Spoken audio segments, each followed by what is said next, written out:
Europe 1, 6h47, l'heure d'ouvrir le kiosque de Thomas Soto. On a l'impression, Julie, que plus les jours passent et plus on prend conscience de la trace que va laisser Nelson Mandela dans l'histoire. D'ailleurs, vos quotidiens ne s'y trompent pas et ils sont encore nombreux à faire leur une sur Madiba, à l'image de Libération. Afrique du Sud, une nation orpheline.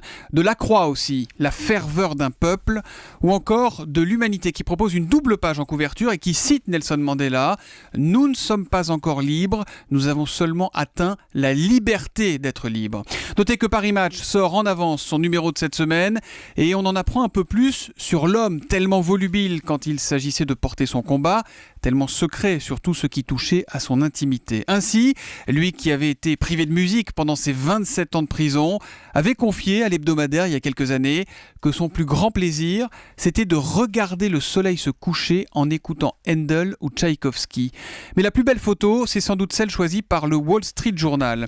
On y voit un petit garçon, un petit bonhomme qui doit avoir 4 ou 5 ans. Il est porté par son papa qui se tient devant une photo de Nelson Mandela. Ils doivent avoir 90 ans d'écart ces deux-là, mais ils ont le regard qui part dans la même direction, au loin, et c'est titré sobrement « Le monde se prépare à dire au revoir à Mandela ». À part ça, Julie, François Hollande s'offre la une des gratuits ce matin, à moins que ce soit l'inverse. 20 minutes a repris l'anaphore de celui qui était alors candidat à la présidentielle. Vous vous souvenez, son fameux « moi président, moi président, moi président ». Sauf que le journal y ajoute une ligne qui est aussi son titre ce matin, « moi impopulaire ». Allusion à un sondage de l'Institut Pollingvox qui décrit le chef de l'État comme faible à 76%, partisan à 54% et injuste à 53%. Le président qui ne se consolera pas en ouvrant Métro News, autre gratuit, autre sondage, autre scud. 64% des Français se disent opposés à l'intervention en Centrafrique.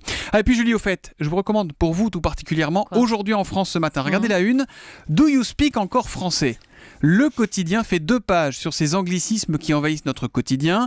Alors je ne vous prends qu'un exemple, ma chère Julie. Par pitié, ne dites plus le hashtag un matin. Ah, je voulais demander, c'est le dièse, non ? Pour suggérer à nos auditeurs de réagir à ce morning, à cette matinale, il faut dire le mot dièse. Vous sentez dire le mot dièse un matin ? Le dièse, tout court, c'est la touche dièse. La traduction, c'est le mot dièse. Ah bon. D'ailleurs, là, tout de suite, c'est pas un jingle qui part, c'est un sonal.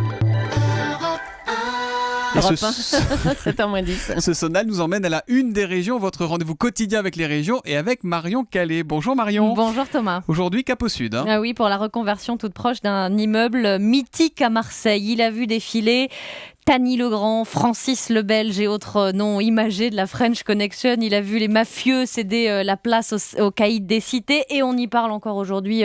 Stup, surveillance ou trafic, cet immeuble évidemment. C'est l'évêché. C'est l'évêché. Il fait la une de la Provence ce matin qui revient sur l'histoire du quai des Orfèvres marseillais, l'ancienne résidence des évêques devenue siège de la police marseillaise. 3 ans seulement, c'est ça l'histoire. D'accord. 3 ans seulement après le vote de la loi sur la séparation de l'Église et de l'État, et la Provence de rappeler le discours fondateur de Clémenceau sur la Canebière. On vole et on détrousse les gens en plein jour. Il est évident que cela ne peut plus durer.